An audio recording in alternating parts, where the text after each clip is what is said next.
আমার বিয়ের কিছুদিন পর থেকে আমার হাজব্যান্ড সবসময় আমাকে বলে আমাকে দেখলে নাকি তার ঘেন্না হয়। তো আমাকে দেখলে যদি এতটাই ঘেন্না হয় তাহলে সে বিয়েটা কেন করছে। তো আমাদের বাড়ি হচ্ছে দিনাজপুরে। আমরা 3 বোন, আমাদের কোনো ভাই নাই। আমার বাবা যখন মানে ইয়াং ছিলেন তখন ঢাকাতে চাকরি বাকরি করতেন। আমাদের অনেক জমি জমা, বাড়িও খুব বড়ই, গরু ছাগল পালে, মানে সব কিছু মিলেমিশে কম বেশি আমাদের ভালোই অবস্থা। কিন্তু হচ্ছে পড়াশোনা করার ব্যাপারে আমি ক্লাস 5 পর্যন্ত প্রাইমারি স্কুলে পড়ছি। এরপরে আমার কখনো পড়াশোনা করতে ভালোই লাগে না। সবসময় মা আমাকে বলতো পড়াশোনা করার জন্য, বাট এটার জন্য আমি প্রচুর মাইর খেয়েছি। তারপরে আমি বললাম যে আমি হাই স্কুলে ভর্তি হবো না, স্কুলে প্রচুর পড়ায়, আমি মাদ্রাসায় পড়বো, মাদ্রাসায় মনে হয় পড়াশোনা কম পড়ায়। তারপর আমাকে মাদ্রাসায় ভর্তি করে দিল। তো মাদ্রাসায় ভর্তি হওয়ার পরে সেখানে হচ্ছে দেখলাম আরও প্রেশার, সেখানে বাংলা পড়ায়, সাথে আবার আরবি পড়ায়, 5 ওয়াক্ত নামাজ পড়ানো, প্রচুর পেরেশানি ওইখানে। আরও হচ্ছে আমাকে মারধর করে এরকম।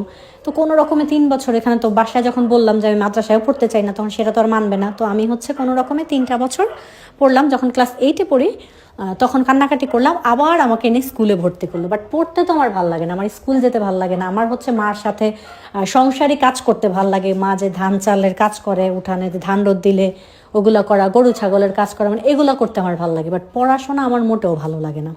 যাই হোক, এমন করতে করতে ক্লাস 9-এ উঠলাম। 9-এ উঠে আমি প্রায় 4-5 সাবজেক্টে ফেল করলাম। তারপরে আমার মা হচ্ছে ডিসিশন নিল আমার আর পড়াশোনার দরকার নেই। তো আমি বাসায় থাকতেছিলাম। তো আমার পড়াশোনা ছাড়ারও 2-3 বছর পরে, তখন আমার 18-19 বছর বয়স, ওই সময়টাতে আমাকে মানে বিয়ের জন্য অনেক প্রস্তাব আসতো। তো আমি ছিলাম দেখতে কালো, যার কারণে আমার মাও আমাকে অনেক কথা শোনায়। তো আমি দেখতে একদমই ভালো না। তো মাও বলতো যে আমি নাকি মানে পড়াশোনা করতে চাই না, দেখতেও ভালো না। সবসময় মা আমাকে কথা শোনাইতো যে আমি ওনার কাছে একটা বোঝা, বা কী যেন উনি অন্যায় করছে সেই জন্য আমাকে আল্লাহ ওনাকে দিছে, এই ধরনের কথাবার্তা সবসময় বলতো। তো বাবা মার কথা তো তত গায়ে মারতাম না, কারণ তারা মুখে বলতো আবার আদরও করতো। তো একটা সময় হচ্ছে আমাকে বাবা বললো যে ঠিক আছে, ও যেহেতু পড়াশোনা করবেই না, ওকে বিয়ে দিয়ে দিই। তো অনেক জায়গা থেকে দেখতে আসলো, কিন্তু আমি তো কালো, অনেক বছর আগে থেকেই আমাকে দেখতে আসে। সেই স্কুল ছাড়ছি ওই সময়টা, সে থেকে আমাকে অনেকেই দেখতে আসে। বাট কখনো হচ্ছে আমার বিয়েটা হচ্ছিল না, কারণ আমি দেখতে কালো, আমাকে কারো পছন্দ হচ্ছিল না। এর মাঝে একজন মহিলা আসে দেখতে, তো আমার শাশুড়ি, উনি দেখতে আসার পরে উনি হচ্ছে আমাকে পছন্দ করে না। উনি বলে যে ঠিক আছে। তো যেই মহিলা হচ্ছে আমাদের বিয়ের যে ঘটকালি করছে, উনি হচ্ছে আমাদের পাশের বাসার এক আন্টি। তো ওই আন্টি হচ্ছে ওনাকে বলছে যে আমার বাবার অনেক সয় সম্পত্তি, আমার বাবার তো ছেলে নাই, তো হচ্ছে আমরা 3 বোনই পাবো সব সহায় সম্পত্তি, বা তারা যদি টাকা পয়সাও চায় সেটা দিয়েও আমার বাবা হচ্ছে বিয়ে দেবে। তো ঠিক আছে, তারা এটা মানে। তো এটা ছিল 2012 সালের ঘটনা। তো ওই সময়টাতে আমাকে ওনার ছেলেকে সহ দেখতে আসে। তো তারপরে তারা বলে যে হ্যাঁ, তাদের পছন্দ হয়েছে। তো আমার পছন্দ হওয়ার তাদের মানে শর্ত ছিল এরকম, আমার বাবা 3 লক্ষ টাকা ক্যাশ দিতে হবে তাদেরকে, আর বাকি হচ্ছে আমার ঘরে ফার্নিচার দিবে, 5 ভরি স্বর্ণ দিবে। তো আমার বাবা ভাবছে যে ঠিক আছে, তাহলে দিয়ে দেই, তারপরও হচ্ছে মেয়েটার বিয়ে হোক। কারণ যেহেতু কোনো জায়গা থেকে কেউ পছন্দ করতেছিল না, আবার তাদের ফ্যামিলিটাও ছোট ছিল, একমাত্র ছেলে, তারা হচ্ছে 2 ভাই আর 1 বোন, বোনের বিয়ে হয়ে গেছে। আর আমার হাজব্যান্ড বড়, ছোট ভাইটা পড়াশোনা করে, খুব ছোট সংসার। আবার হচ্ছে আমার হাজব্যান্ড সরকারি চাকরি করতো। তো সব কিছু মিলেমিশে আমার বাবার মনে হয় ঠিক আছে, এখানে টাকা দিয়ে বিয়ে দিলেও মেয়ের শান্তি হবে, কারণ জামাইও কাজ করে, ভাদাইম মানা এরকম কিছু না। তো যাই হোক, তারপরে আমাদের বিয়েটা ঠিক হয় খুব ধুমধাম করে। প্রায় ওনারা 150 জন মানুষ বরযাত্রী খেয়ে আমাকে বিয়ে করে নিয়ে যায় ও বাড়িতে। তো বিয়ের দিনই আমি যেরকম শুনতেছিলাম, থাকে না গ্রামের বাড়িতে আশি পড়শি যারা আছে তারা হচ্ছে বউ দেখতে আসে, যে নতুন বউ নিয়ে আসছে, তখনই এক একজন এক এক রকম কথা শোনাই দিয়েছিল যে বউ তো দেখতে একদম সুন্দর না, এটা সেটা। তো আমাদের ওইখানে তো আমাদের বাড়িটাও একদম অজপাড়া গায়ে বলা চলে। ওইখানে যে খুব করে পার্লারে টার্লারে সাজানো এরকম কিছু না, নর্মালি ঘরে একটু লিপস্টিক পরাইছে, গয়নাগাটি পরে শাড়ি পরে বিয়ে হয়ে গেছে এরকম। তো যার কারণে হচ্ছে তেমনভাবে এক্সট্রা যে সুন্দর দেখায় বিয়ের দিন সেটাও ছিল না। তো সবাই তো খুবই মানে কারোই ভাল লাগে না দেখে। আমার সামনে এক একজন বলে দিছে আল্লাহ এমন পোলাটার জন্য এমন বউ আনছে, তো এগুলো বলছে। তো আমার বিয়ের সময় আমার বাবা ফার্নিচারটা দিছে, আমাকে 5 ভরি স্বর্ণ দিয়ে দিছে, আর হচ্ছে শুধু 1 লক্ষ টাকা আমার শাশুড়িকে ক্যাশ দিছে, বলছে যে বাকি টাকাটা আমি পরে দিব আস্তে আস্তে। তো ঠিক আছে, আমার শাশুড়ি হচ্ছে রাজি হয়েছে যে ঠিক আছে দিয়ে দিও। এখন যখন আমি আমার শ্বশুর বাড়িতে, প্রথম দিকে তো আমার শাশুড়ি তেমন একটা খারাপ ব্যবহার করে নাই, কথাবার্তা বলতো, নর্মালি চলতে থাকলো। তো বিয়ের যখন আমার 5-6 মাস হয়ে গেল, তখন থেকে আমার শাশুড়ির খারাপ ব্যবহারটা আমার সাথে শুরু হলো, কেন বাকি টাকাটা আমার বাবার বাড়ি থেকে আসছে না। এই 6 মাসের আগ অবধি আমি জানিই না যে আমার বাবা তাকে টাকাও দিছে বা টাকা দিয়ে আমাকে বিয়ে দেওয়া হয়েছে, এটা আমি জানি না। যাই হোক, পরবর্তীতে যেটা হইল, আমার যে হাজব্যান্ড সে আমার সাথে মানে বিয়ের দিন থেকেই তত যে খুব যে সুন্দর সম্পর্ক এরকম না, তো 2-4 মাস যাওয়ার পর থেকে সে সবসময় আমাকে এটা বলে, আমাকে দেখলে ওনার রুচিতে টানে না আমার সাথে থাকতে, বা আমাকে হচ্ছে ঘেন্না লাগে দেখলে, এরকম আমাকে যা তা বলতো কথায় কথায়। তো 19 থেকে 20 হলেই মানে দুনিয়ার কথা শোনাইতো, আমার গায়ের রং নিয়ে, আমি দেখতে খাটো সুন্দর না, এগুলো নিয়ে অনেক কথা শোনাইতো। তো প্রথম দিকে না আমি চুপ থাকতাম যে যা বলতেছে সত্যিই তো, কিন্তু কতক্ষণ মানুষ সহ্য করতে পারে। পরে একটা সময় আমি আমার জামাইকে প্রতিবাদ করতাম, তাহলে আপনি কেন বিয়ে করছেন? আপনি দেখছেন না বিয়ের আগে আমাকে? আপনার যদি আমাকে এতই খারাপ লাগে তাহলে আপনি বিয়ে কেন করলেন? এগুলো বলতাম, আর সে আমাকে প্রচুর মারতো। তো মায়ের টাইট খাইয়াই সংসার কোনো রকম করতেছি, চলতেছে। তো বিয়ের 5-6 মাসের মাথায় শাশুড়ির ব্যবহার আস্তে আস্তে খারাপ হইতে লাগলো, যে এমন বউ কি বাড়িতে আনতাম নি জীবনে, আমার ছেলের জন্য আনছি শুধু টাকার জন্য, এখন হয়েছে 1 লাখ টাকা দিছে। তো ওনার মেয়েকে নাকি বিয়ে দিছে, সেইখানে ওনাদের ঋণ আছে 1 লক্ষ টাকা। তো তারা আমার বাবার বাড়ি থেকে টাকা নিয়ে সেই ঋণটা পরিশোধ করতো, এরকমভাবে চিন্তাভাবনা করে ওনারা 3 লক্ষ টাকা চাইছে। 2 লক্ষ টাকা ওনার ছেলে থাকবে, 1 লাখ টাকা দিয়ে ওনার মেয়ের বিয়ের ঋণ পরিশোধ করবে। আচ্ছা, তো এইভাবে এগুলো তো আমি তখন জানি না। তো আস্তে আস্তে শুনলাম আমার শাশুড়ির কাছে কেন টাকা দিচ্ছে না। তো এইভাবে শাশুড়ি মানে যা তা ব্যবহার আমার সাথে সারা দিন, পুরো মানে আমার ফজরের নামাজ পড়ার পর থেকে শুরু হয়, সেই সন্ধ্যা পর্যন্ত আমি হচ্ছে মানে গোসল করার সময় পাই না, এত কাজ করতে হয়। ওনাদেরও গৃহস্থী বাড়ি, সব ধরনের ফসলাদি বাড়িতে ভরা, এগুলো সব হচ্ছে আমার একা করতে হয়। আমার শাশুড়ি পাশে বসে থাকে, বাট সে একটা ধরে দেখে না। তো আমিও বাবার বাড়িতে কাজ করে অভ্যস্ত, কাজে আমার তেমন কোনো সমস্যা হইতো না। সবসময় বললাম যে পড়াশোনা করতে ভালো লাগতো না, সংসার সামলাইতেই বেশি পছন্দ করতাম, তো এগুলো আর গায়ে লাগতো না। আমার শ্বশুর মোটামুটি ছিল, সে আমার সাথে খুব ভালো ব্যবহার করতো না, আবার খারাপ ব্যবহারও করতো না, কিন্তু মানে বউ হিসেবে তার কাছ থেকে আমি একটা আদর যত্ন বা পাওয়ার কথা ওই রকম ছিল না, যা তা বলে দিত মাঝে মাঝে। তো তারপরে শাশুড়ির চেয়ে ভালো ছিল। তো এই জিনিসটা আস্তে আস্তে বাড়তে বাড়তে এরকম একটা পর্যায়ে চলে গেল, আমার শাশুড়ি এখন যাতে আমাকে ভাত দেয় সেটাও মনে হয় ওনার খুব কষ্ট হয়, কেন আমাকে খাবারটা দিচ্ছে। তো এরকম করতে করতে একদিন আমার শাশুড়ি আমাকে মারলো, মানে সে কিছু বলছে, আমিও তাকে হচ্ছে মুখে মুখে তর্ক করছি, তো সেটা নিয়ে সে আমাকে অনেক মারছে। মারার পরে আমি মানে খুব কান্নাকাটি করে পরে বাবাকে ফোন দিয়ে বলছে আমাকে নিতে আসতে। তো বাবা আর নিতে আসে নাই, পাঠাইছে মাকে। আমার মা যখন আসছে তখন আমার মাকে তোমার শাশুড়ি দুনিয়ার কিছু কথা শোনাই দিছে, যে মেয়ে বেয়াদব, মুখে মুখে কথা বলে, আমার এত ভালো ছেলের জন্য বউ আনছি, এখন বউ কথা শোনে না, নানান কথা, মানে শব্দ সামার এরকম মাকে বুঝাই দিছে। আর ওনাদের সাথে কথা হয়েছে টাকা দেবে, টাকা কেন দেয় না। তারপরে আমাকে যে যখন খারাপ ব্যবহার করতেছে তখন আমি জানছি যে টাকার জন্য আমার সাথে আসলে খারাপ ব্যবহারটা করতেছে। তো আমার শাশুড়ি আমাকে হচ্ছে একটা যে নারিকেল গাছের যে ডগা থাকে না, ওইটা দিয়ে বাড়ি দিছিল। তো আমার হাতের মধ্যে একদম নীল হয়ে দাগ পড়ে গেছিলো। বাসায় গিয়ে বাবাকে দেখাইছি, শত হোক সে তো বাবা, তো বাবাকে আমি বলছি, পরে বাবা বলছে আর যাইতে হবে না, থাক। তো আমি আমার বাবার বাড়িতে 2 মাস হয়ে গেছে থাকতেছি। আমার হাজব্যান্ডও আমাকে নিতে আসে না, আমার শাশুড়িও আমাকে আনতে যায় না, কে আরও কোনো খোঁজ খবর নাই। তো 2 মাস পরে আমার বাবা হচ্ছে একটা জমি বিক্রি করে, আমাদের জমি বিক্রি করে 1 লক্ষ টাকা নিয়ে আমাকে দিয়ে আসে। তো আমার শাশুড়ি বেশ খুশি। আর ওইদিকে আমার হাজব্যান্ড ভাবতেছিল আমি গেছি আর আসবো না, আর সে হচ্ছে অন্য কাউকে, নতুন কোনো সুন্দরী মেয়েকে বিয়ে করবে, আমার সাথে তার আর সংসারটা করতে হবে না। সে ছিল তার মানে মা ভক্ত ছেলে বলা চলে, মা যেটা বলবে সেটাই করবে। তো মায়ের কথায় পড়ে সে হচ্ছে আমাকে বিয়ে করছে, এরকম সে আমাকে সবসময় বলতো। এরপরে হচ্ছে বাবা 1 লাখ টাকা দিয়ে আসলো, আর বললো যে বাকি টাকাটা আমি বিয়ের পরে দিবনে জোগাড় যন্ত্র করে, এখন তো নাই, আপনি ওর সাথে এরকম খারাপ ব্যবহার করেন না। বা তখন বলে যে না আমরা কিচ্ছু করি না, আপনার মেয়ে বেয়াদব, মুখে মুখে কথা বলে। তো আমি আবার একটু কথা বলে দিই, বাবা মাকেও উত্তর করে দিই, একদম যে চুপ করে সব কিছু সহ্য করি এরকম না, খুব একটু চটা স্বভাবেরই কথা বলে দিই। যার কারণে হচ্ছে আমার বাবা মা এটা বিশ্বাস করে নেয়। তো আমাকে অনেক বুঝায়, কথা বলবো না, চুপ করে থাকবো, বাট আমি তো চুপ করে থাকতে পারি না। যাই হোক, তো তারপরে আমার শাশুড়ির অত্যাচারটা একটু কমলো। সে ওই 1 লাখ টাকা যতদিন পাইছে তারপরে তো খুশি মোটামুটি। কিন্তু আমার হাজব্যান্ড আমার উপরে একদমই নারাজ, তার একদমই সহ্য হয় না আমাকে। সে হচ্ছে আমার সাথে খুব খারাপ ব্যবহার করে, যা তা বলে, মারধর করা তো চলতেই থাকে। এরকম চলতে চলতে তারপরে হচ্ছে 1-1.5 বছর হয়ে গেল আমার বিয়ের বয়স, 2013 সালে। তখন আমার হচ্ছে বাচ্চা হয় না কেন, এটার জন্য পাড়া প্রতিবেশী থাকে না কিছু, পাশের বাড়ির যে চাচিরা, খালারা, তারপরে মুরব্বীরা, দাদি টাদিটা, তারা এসে এরকম বলতো যে কি একটা বউ বিয়া করাইছো পোলাডার লেগা, এত সুন্দর, পোলাডা আবার মা বউ আনছো কালা, আবার বাচ্চা কাচ্চাও হয় না, 1.5 বছর হয়ে গেছে, এরকম বলতো। তো এগুলো দেখবেন যে কোনো জিনিস শুনতে শুনতে না মাথায় বসে যায়। তো আমার শাশুড়ির হচ্ছে এখন মাথায় বসে গেছে আমার বাচ্চা কাচ্চা কেন হচ্ছে না, এটা নিয়ে আমাকে প্রচুর কথা শোনাচ্ছে। ওইদিকে তার ছেলে, আমাদের মানে স্বামী স্ত্রীর যে সম্পর্কটা সেটা খুব যে বেশি এরকম না, সে এক কথা আমাকে বলে আমাকে দেখলে তার ঘেন্না লাগে, এরকম সে ডাইরেক্টলি আমাকে বলে। তো আমি হচ্ছে তাকে এরকম কথা শোনাই যে বাচ্চা কোত্থেকে আসবে যদি আপনার সাথে আমার সম্পর্কটাই ঠিক না থাকে, এরকম বলতে বলতে একদিন সে মানে যে কোনো একটা কথা নিয়ে আমাদের তর্ক বিতর্ক হচ্ছে, এর মধ্যে হচ্ছে সে আমাকে প্রচুর মারে। মারার পরে আমি তারপরও মানে তার সাথে কথা মুখে মুখে তর্ক করতেছিলাম, তখন সে সিগারেট খাইতেছিল, ওইটা দিয়ে সে আমার গায়ের মধ্যে ছ্যাঁকা দিয়ে দেয়। তো এটা ছিল মানে প্রথমবার। এরপর থেকে মানে যখনই আমাদের সাথে হচ্ছে ঝগড়াঝাটি হলে এটা যেমন তার একটা অভ্যাসে পরিণত হয়ে গেছে, সে আমাকে সিগারেট দিয়ে দিয়ে আমার গায়ের এক এক জায়গায় জায়গায় ছ্যাঁকা দিয়ে দিত। তো এটা সহ্য করতে আমার তো ভীষণ কষ্ট হইতো।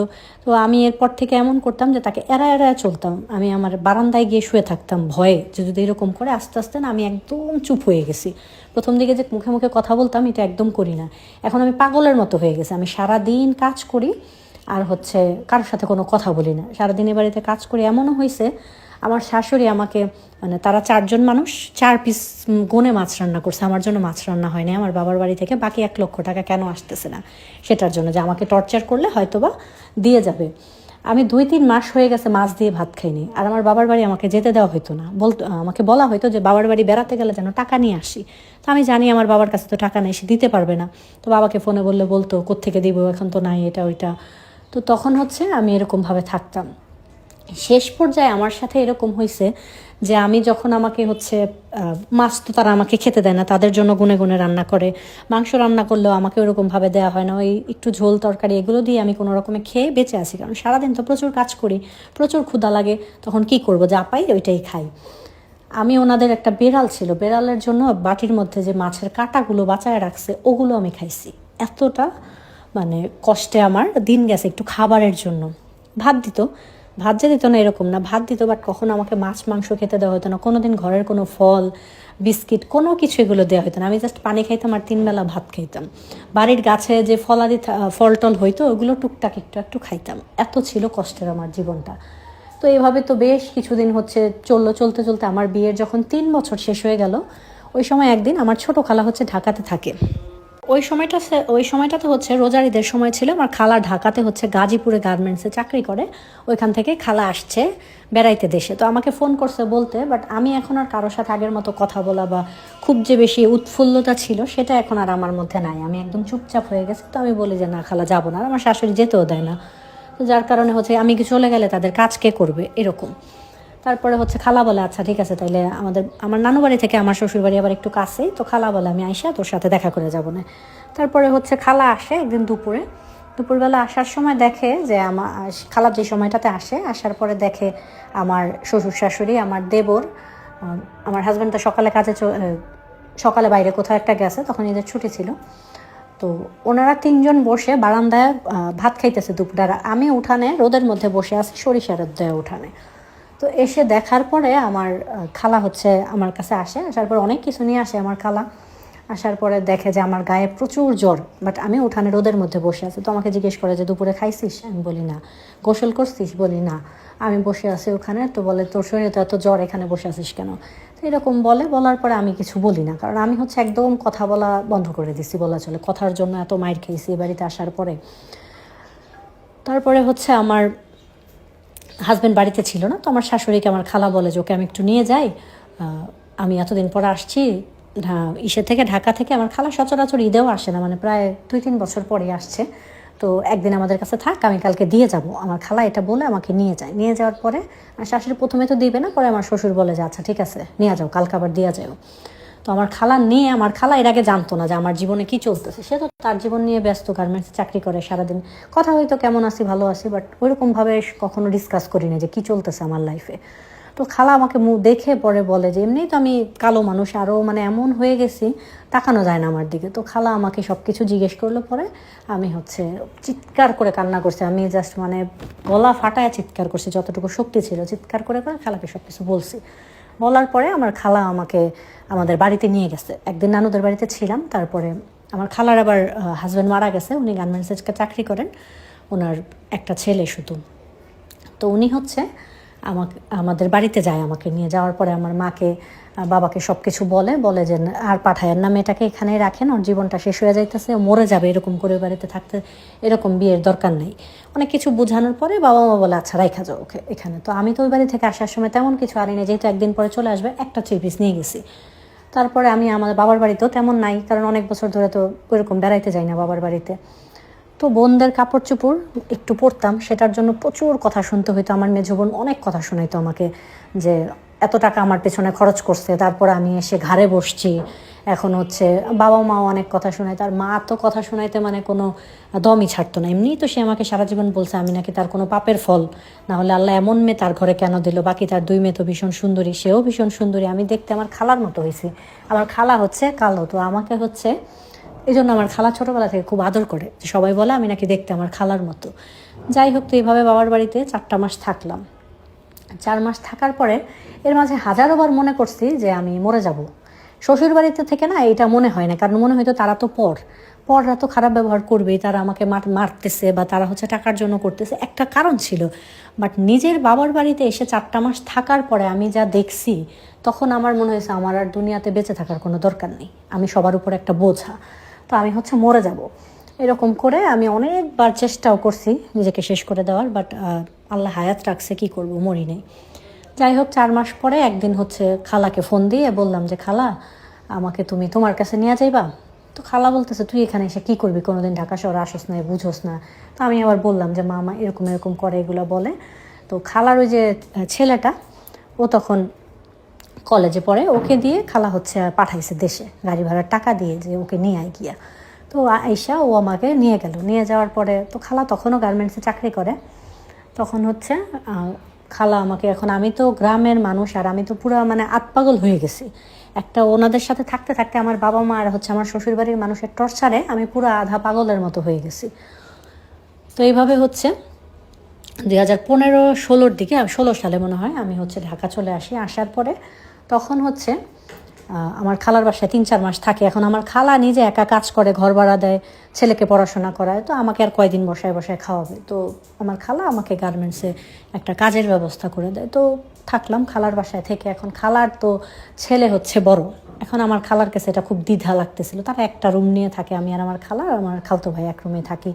আমার খালার খুব খারাপ লাগতেছিল যে আশেপাশের মানুষজন কি বলবে, যে এক ঘরের মধ্যে শিয়ানা মেয়ে নিয়ে থাকে। যত হোক আমার বয়স তো আর তত বেশি ছিল না। এরপরে আমার খালা মানে বলতে সংকোচ করতেছিল, আমি বুঝতেছিলাম। তখন আমি বললাম খালা তুমি আমাকে কোথাও একটা, 1 মাস পরে বেতন পাওয়ার পরে আমি বললাম আমাকে কোথাও একটা ব্যবস্থা করে দাও, আমি হচ্ছে অন্য জায়গায় থাকি, এখানে এক ঘরের মধ্যে কিভাবে থাকবো, ভালো লাগে না। তো খালা এটাতে দেখলাম খুশি। তো খালা আমাকে একটা জোগাড় করে দিল, মেয়েরা একা থাকে না, যে 3-4টা মেয়ে মিলে একটা রুম নিয়ে, ওইরকম একটা মেয়ে 3টা মেয়ের সাথে আমাকে দিল। তাদের সাথে আমি থাকতে শুরু করলাম আর গার্মেন্টসে চাকরি করতে শুরু করলাম। তো গার্মেন্টসের চাকরি করতে তো কোনো দিন করি নাই, যেহেতু আইডিয়া নাই। তো আস্তে আস্তে শিখতে শিখতে 2-4-6 মাস পরে এটা আমার সাথে মানায় গেল, কারণ সারাদিন সেই রোদের মধ্যে কাজ করার চেয়ে এটা আমার কাছে মনে হলো অনেক বেটার অপশন। আমি সময় মতো খেতে পারতেছি, নিজের পছন্দের খাবারটা নিজের টাকা কিনে খেতে পারতেছি। তো আমার এইভাবে চললো। আমি হচ্ছে প্রায় 2 বছর কাজ করলাম। এর মাঝে আমার বাবা মা কোনো দিন আমার খোঁজ খবর নেয়নি, আমি বেঁচে আছি, মরে গেছি, বা আমি দেশে আসবো না কেন। শ্বশুরবাড়ির মানুষও কোনো দিন বাবার বাড়িতে আসে নাই।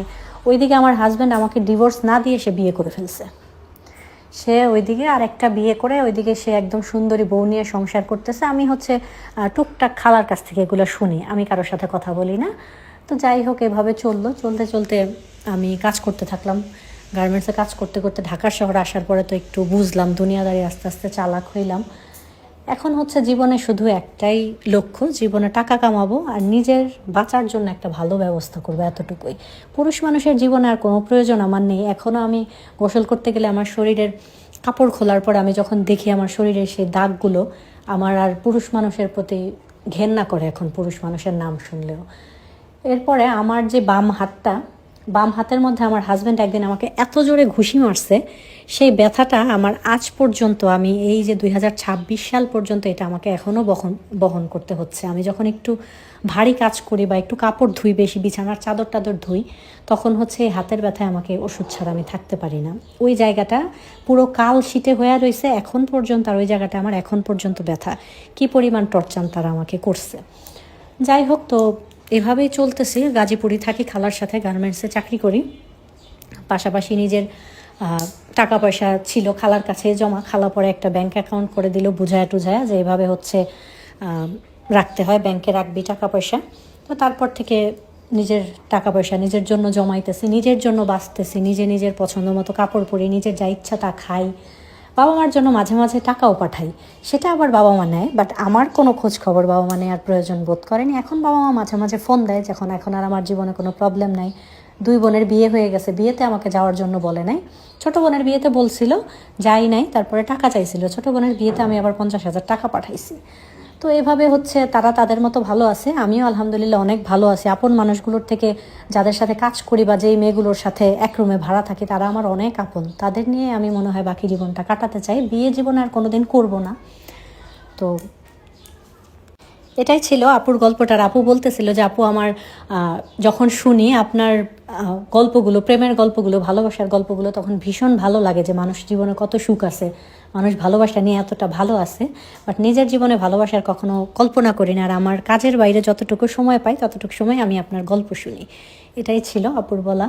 তা আমার ভীষণ কষ্ট লাগলো, আমরা কত খাবার নষ্ট করি, কত কিছু করি, আর একটা মানুষ খাবারের জন্য, বেড়ালের জন্য রাখা মাছের কাঁটা খাইছে, সে 3 মাস 4 মাস হয়ে গেছে মাছ খেতে পারে নাই।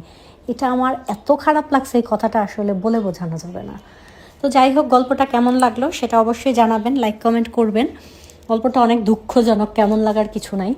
আর বাকি হচ্ছে, যারা আমার ইউটিউবে নতুন যারা অডিয়েন্স আছেন, যদি ইউটিউবে আপনারা হচ্ছে উপন্যাস শুনতে পছন্দ করেন বা কোনো বড় গল্প শুনতে পছন্দ করেন, তাহলে আমার ইউটিউব চ্যানেলটা অবশ্যই সাবস্ক্রাইব করে দিবেন। কমেন্ট বক্সে ইউটিউবের লিঙ্কটা দেওয়া থাকবে। সবাই ভালো থাকবেন, সুস্থ থাকবেন। আল্লাহ হাফেজ।